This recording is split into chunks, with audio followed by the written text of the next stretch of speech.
രാജ്യസഭയിൽ ഇപ്പോൾ പൗരത്വ നിയമ ഭേദഗതി ബിൽ അവതരിപ്പിക്കാൻ പോവുകയാണ്. രാജ്യസഭാ നടപടികൾ വീണ്ടും ആരംഭിച്ചിട്ടുണ്ട്.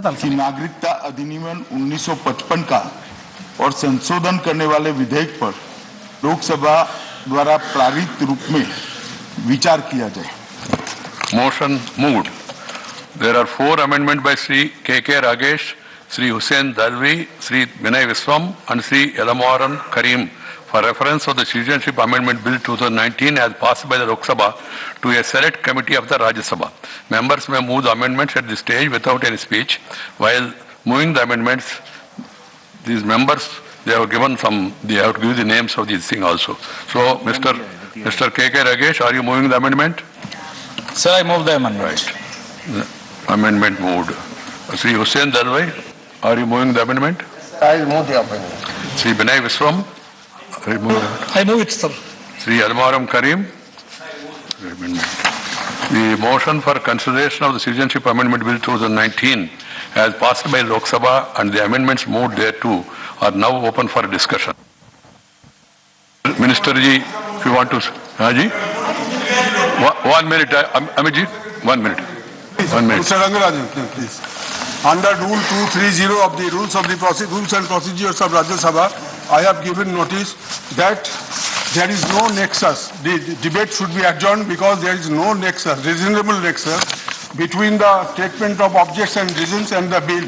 Because in the statement of objects and reasons, it has been stated in paragraph 2, I may read with your kind permission only one line, that the Constitution of Pakistan, Afghanistan and Bangladesh provide for a specific state religion. As a result, many persons belonging to Hindu, Sikh, Buddhist, Jain, Parsi and Christian communities have faced persecution on grounds of religion. But sir, in the bill, nowhere it has been mentioned that the citizenship will be granted to those who have fallen victim of religious persecution. Right. Therefore, there is no reasonable nexus between the statement of object and reasons and the bill. Therefore, this bill is defective and the debate should be adjourned till such period the bill is rectified. Right.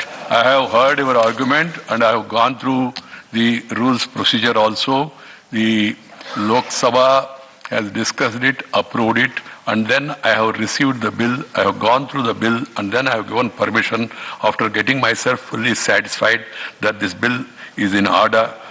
There is no ground made out for seeking any adjournment of the debate on the bill under Rule 230 on the paras of SOR, which are not part of the bill, which is under consideration of the House. Therefore, the motion appears to be Article Tract Class 2 of our 230 being an abuse of rules of council. I have given a ruling. Now the discussion is on. Mantri ji. Now, you got a time, na? सभापति महोदय, आज मैं इस गरिमामय सदन के सामने एक ऐतिहासिक बिल लेकर उपस्थित हुआ हूं। मान्यवर, इस बिल के जो प्रावधान है वो लाखों करोड़ों लोग जो कई सालों से यातना का जीवन जी रहे हैं, नर्क की यातना का जीवन जी रहे हैं, उन सबको एक नई आशा की किरण दिखाने वाला ये बिल है। मानवर, थोड़ा पृष्ठभूमि में मैं जानना चाहूंगा कि विभाजन के बाद एक हम सब की कल्पना थी कि जो नागरिक यहां पर अल्पसंख्यक रहते हैं और पड़ोसी देशों में भी जो अल्पसंख्यक रहते हैं, वो सब अपने अपने नागरिक अधिकारों के साथ सम्मानपूर्ण जीवन जी पाएंगे, अपने धर्म का, अपनी परंपराओं का सम्मान के साथ पालन कर पाएंगे, अपने परिवार के सम्मान का और विशेषकर परिवार की स्त्रियों के सम्मान का वो रक्षण भी कर पाएंगे और उनको रक्षण करने का अधिकार भी होगा। परंतु मान्यवर, कई दशकों के बाद जब इसकी ओर मुड़कर देखते हैं तो कटु सच्चाई ये सामने आई है कि चाहे अफगानिस्तान हो, चाहे पाकिस्तान हो, चाहे समय समय पर बांग्लादेश हो, ये जो अल्पसंख्यक वहां रहते थे उनके अधिकारों की सुरक्षा नहीं हुई, उनको समानता का अधिकार नहीं मिला। जब पूर्वी पाकिस्तान से बांग्लादेश बना, बंगबंधु मुजीबुर रहमान साहब ने प्रयास किया सुधारने का, मगर दुर्भाग्य से उनकी हत्या हो गई और एक लंबा कालखंड अभी का शासन आने के पहले ऐसा आया कि वहां घोर प्रताड़ना। मान्यवर आंकड़े में बाद में जवाब में लेकर आऊंगा, मगर मैं कहना चाहता हूं दोनों पाकिस्तान में, पूर्वी और पश्चिम और मतलब आज के बांग्लादेश के अंदर लगभग 20% अल्पसंख्यकों की आबादी में कटौती हुई है, कमी हुई है। कहां गए लोग? या तो वो कहीं न कहीं रूप से मार दिए गए, धर्म परिवर्तन हो गया, या तो शरणार्थी बनकर अपने धर्म और सम्मान को बचाने के लिए वो भारत में आए। मानवर भारत में आए, यहां पर उनको ये संरक्षण मिलना चाहिए था, मगर सालों तक नहीं मिला। ना उनको नागरिकता मिली, ना घर खरीदने का अधिकार मिला, ना नौकरी, स्वास्थ्य, शिक्षा के सुविधाएं मिली, और वो लोग आज अपने ही देश के अंदर दर दर की ठोकरें खा रहे हैं। मान्यवर, ये बिल है सभी ऐसे प्रताड़ित लोगों को जो धर्म के आधार पर प्रताड़ना सहन कर भारत में आए हैं, ये सभी लोगों को नागरिकता देने का अधिकार लेकर ये बिल आया है। और कुछ विशेष रियायतें भी ये निश्चित वर्ग के लिए हमने सोची है ये बिल के अंदर। मैं बाद में इस पर आता हूं। मैं इस सदन का आपके माध्यम से और सदन के माध्यम से पूरी देश की जनता का ध्यान दिलाना चाहता हूं मान्यवर कि 2019 में जब आम चुनाव हुए तो आम चुनाव में अभी जो पार्टी सत्ता में है वो भारतीय जनता पार्टी के और हमारे साथी दल सब ने मिलकर एक घोषणा पत्र हमारा भारतीय जनता पार्टी का घोषित किया था और उसको देश की जनता के सामने हमने रखा था। सभापति महोदय, मल्टी पार्टी डेमोक्रेटिक सिस्टम में, पार्लियामेंट्री डेमोक्रेटिक सिस्टम में एक घोषणा पत्र जो सरकार बनने वाली है उसकी नीतियों की उद्घोषणा होता है, इसके आधार पर प्रचार होता है, देश की जनता इसके आधार पर अपना मत व्यक्त करती है और किसी एक दल को चुनकर जिसका मैनिफेस्टो अच्छा लगे, किसी एक दल को चुनकर उसको शासन का अधिकार देती है। भारतीय जनता पार्टी ने अपने घोषणा पत्र के अंदर असंदिग्ध तरीके से इस बात की घोषणा करी थी। मैं इसलिए कहना चाहता हूं कि जो लोग कह रहे हैं कि आप वोट बैंक की राजनीति कर रहे हो, ये कर रहे हो, वो कर रहे हो, मैं सबको कहना चाहता हूं, ये सब साथियों को कहना चाहता हूं कि हमने चुनाव के पहले ही ये इरादा देश की जनता के सामने रखा था, जिसको देश की जनता ने जन समर्थन दिया है और देश की जनता ने शासन करने का निर्णय। लोकतंत्र के अंदर जनादेश से बड़ी कोई बात नहीं हो सकती। हमने इस घोषणा पत्र के अंदर लिखा था, हम पड़ोसी देशों से प्रताड़ित धार्मिक अल्पसंख्यकों के संरक्षण के लिए सिटीजनशिप अमेंडमेंट बिल को लागू करने के लिए प्रतिबद्ध है और इसको लागू करना। साथ में हमने यह भी कहा था कि पूर्वोत्तर राज्यों में उन वर्गों के लिए सभी मुद्दों को स्पष्ट करने का प्रयास करेंगे जिन्होंने कानून के बारे में आशंका व्यक्त की है और पूर्वोत्तर राज्यों के लोगों की भाषाई, सांस्कृतिक और सामाजिक रक्षा के लिए भी हम अपनी प्रतिबद्धता दोहराते हैं। तो नॉर्थ ईस्ट का जो कंसर्न है उसको हम एड्रेस करेंगे, वो भी हमने कहा था।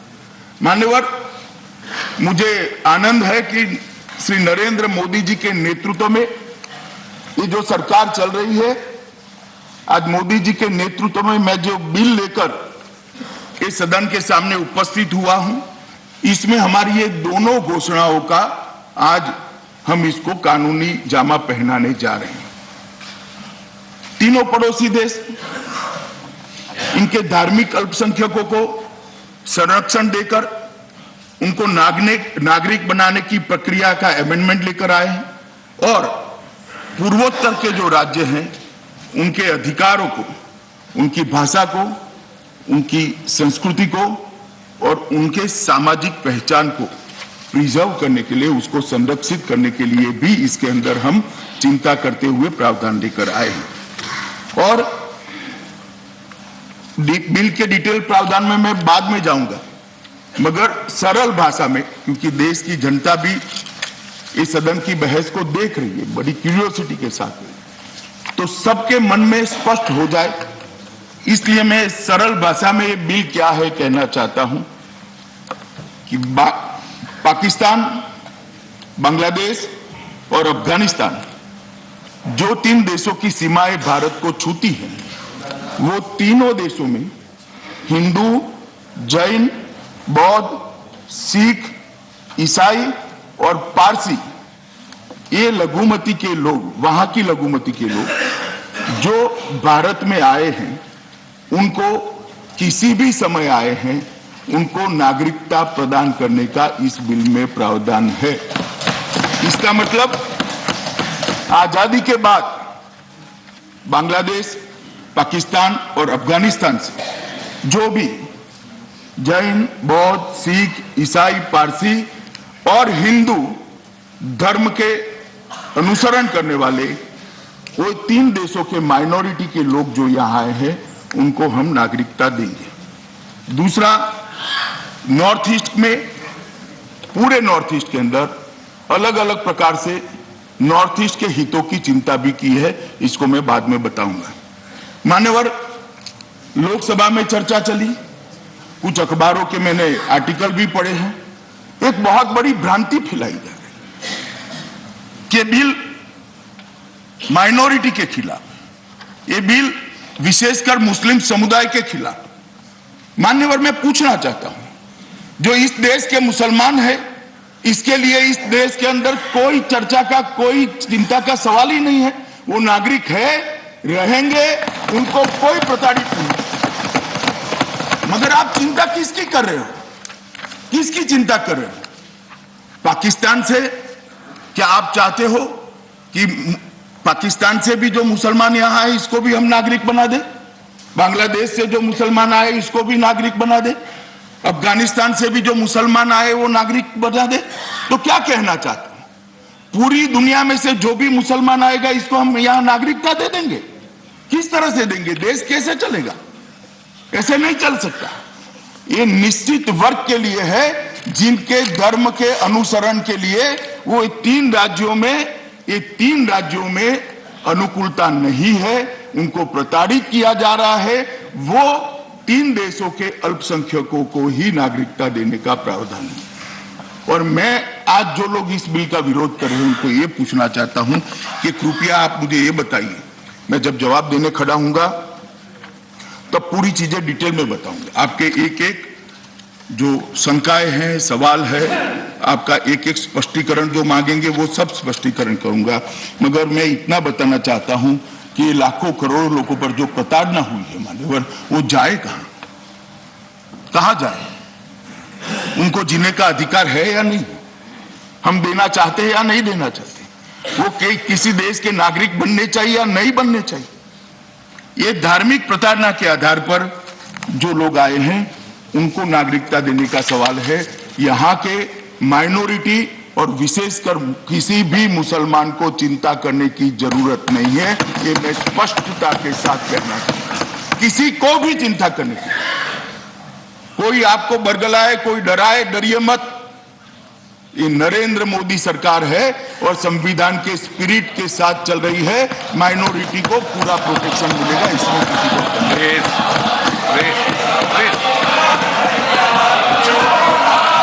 मान्यवर, यू जस्ट आप सुनिए, बाद में जब आपको मौका मान्यवर, मिलेगा आप बोला बोलिए।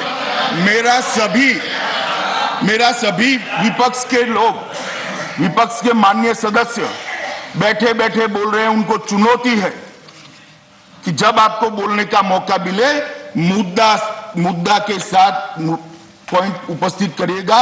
मैं हर एक चीज का जवाब देने के लिए बाध्य भी हूं, तैयार भी हूं और दूंगा, बशर्ते आप बैठिएगा, चले मत जाइएगा, आप बैठिएगा, मैं हर एक चीज का जवाब दूंगा। मान्यवर, मैं बिल के कुछ प्रावधानों को बताकर मेरा प्रारंभिक भाषण समाप्त करूंगा। मान्यवर, ये बिल के अंदर हम जो नागरिकता अधिनियम 1955 की धारा 2(1)(ब) में जो प्रावधान है कि पासपोर्ट, वीजा और ट्रैवल दस्तावेज के बगैर जो प्रवासी भारत में आते हैं या जिनका पासपोर्ट और वीजा एक्सपायर कर जाता है, कालबाह्य हो जाता है, उनको अवैध प्रवासी माना जाता है। अब हम इसके अंदर सुधार लेकर आए हैं मान्यवर, और अब ये जो मैंने 6 वर्ग कहे, हिंदू, सिख, जैन, पारसी, बौद्ध और ईसाई, ये जो 3 देशों से आते हैं, उनको अवैध प्रवासी नहीं माना जाएगा, इसमें से उनको मुक्ति दे दी गई। नागरिकता अधिनियम की नई धारा 6B भी लाने का प्रस्ताव है मान्यवर इसमें, और इसमें प्रस्ताव है कि धार्मिक उत्पीड़न के शिकार उपरोक्त प्रवासी निर्धारित की गई शर्तों और प्रतिबंधों के तौर तरीके को अपनाकर रजिस्ट्रेशन कराते हैं तो उनके माध्यम से वो भारत की नागरिकता ले पाएंगे। यह प्रावधान भी किया जा रहा है माननीय सभापति महोदय कि ऐसे प्रवासी अगर नागरिकता अधिनियम 1955 की धारा 5 या तीसरे शेड्यूल की शर्तें पूरी करने के उपरांत नागरिकता प्राप्त कर लेते हैं तो उनको जिस तिथि से वो भारत में आए हैं उसी तिथि से नागरिकता दी जाएगी। इसका मतलब होता है मेरे बंगाल के अंदर ढेर सारे शरणार्थी आए हुए हैं, अगर वो 55 में आए, 60 में आए, 70 में आए, 80 में आए, 90 में आए या 2014 की 31 दिसंबर के अगले दिन आए, वो सभी को उसी तिथि से नागरिकता दी जाएगी कि जिस तिथि से वो आए हैं, तो उनको कोई लीगल कॉन्सिक्वेंसेस फेस नहीं करने पड़ेंगे। मान्यवर, अगर ऐसे अल्पसंख्यक प्रवासी के खिलाफ अवैध प्रवास या नागरिकता के बारे में, घुसपैठ या नागरिकता के बारे में कोई भी केस चल रहा है तो ये केस ये बिल के विशेष प्रावधान से वहीं पर समाप्त हो जाएगा। वो लीगल प्रोसीडिंग उनको सहन नहीं करनी, उसको फेस नहीं करने पड़ेंगे। इस धारा में यह भी प्रावधान किया गया है कि आवेदक अगर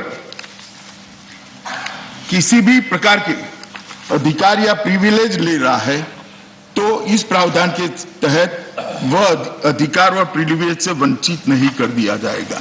मान्यवर, कई जगह कुछ जो शरणार्थी आए हैं, छोटी मोटी दुकान खरीद लिए हैं, अपना काम कर रहे हैं, कानून की दृष्टि में हो सकता है वो अवैध हो, गैर कानूनी हो, मगर ये बिल उनको प्रोटेक्ट करता है कि इन्होंने भारत में अपने निवास के समय में जो कुछ भी किया है उसको रेगुलराइज ये बिल कर देगा, उनकी वो स्टेटस को कहीं पर भी नहीं करेगा।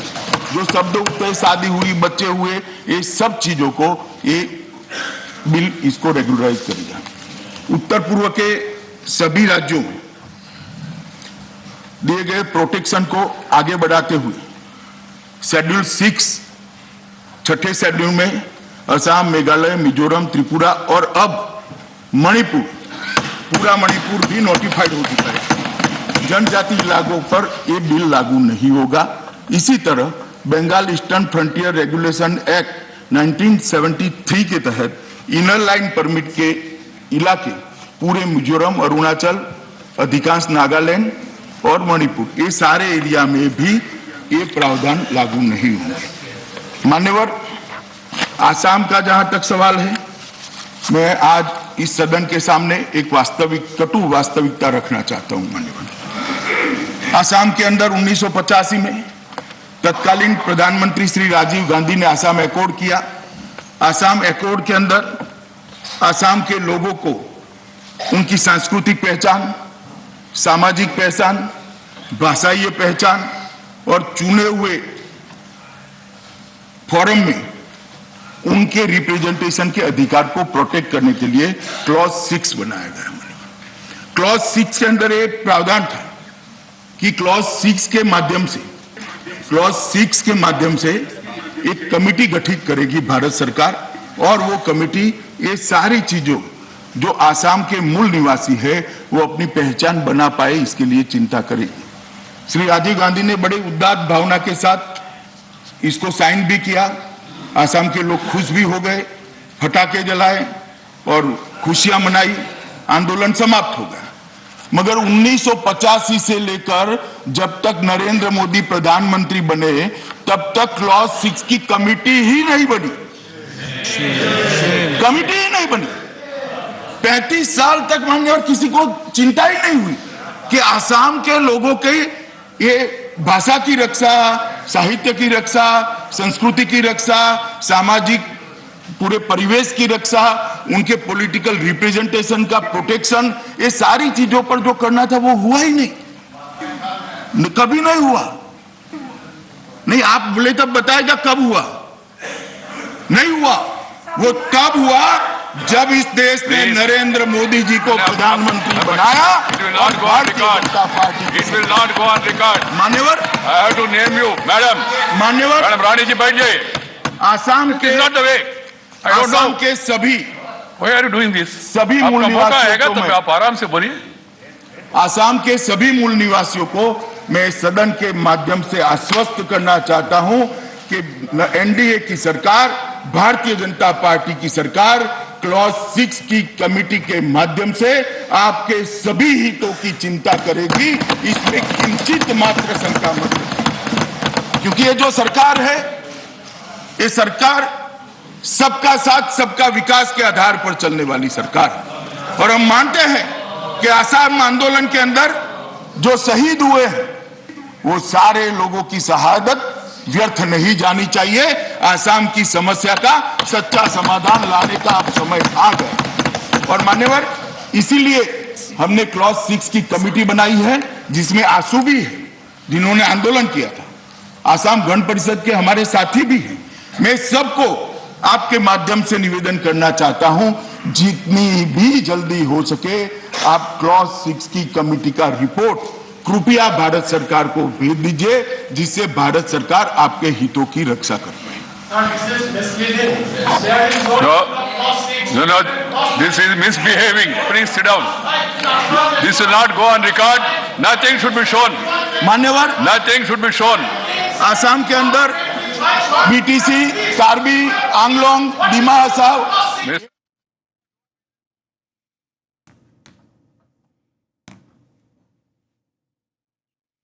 രാജ്യസഭയിൽ പൗരത്വ നിയമ ഭേദഗതി ബിൽ ആഭ്യന്തരമന്ത്രി അവതരിപ്പിക്കുകയാണ്. പ്രതിപക്ഷം അതിനിടെ ബഹളം വയ്ക്കുന്നതൊക്കെ കാണുന്നുണ്ട്. പക്ഷേ ഈ പ്രതിപക്ഷത്തിനെതിരെ കടുത്ത പ്രതിഷേധമാണ്, അല്ലെങ്കിൽ കടുത്ത വാക്കുകളാണ് അമിത്ഷാ ആഭ്യന്തരമന്ത്രി വിമർശനം ഉന്നയിക്കുന്നത്. പ്രതിപക്ഷം രാജ്യത്ത് ഭീതി പരത്താൻ ശ്രമിക്കുന്നു എന്നതടക്കമുള്ള ചില കാര്യങ്ങൾ ഇത് രാജ്യത്തിന്റെ നന്മയ്ക്ക് വേണ്ടിയാണെന്നൊക്കെ.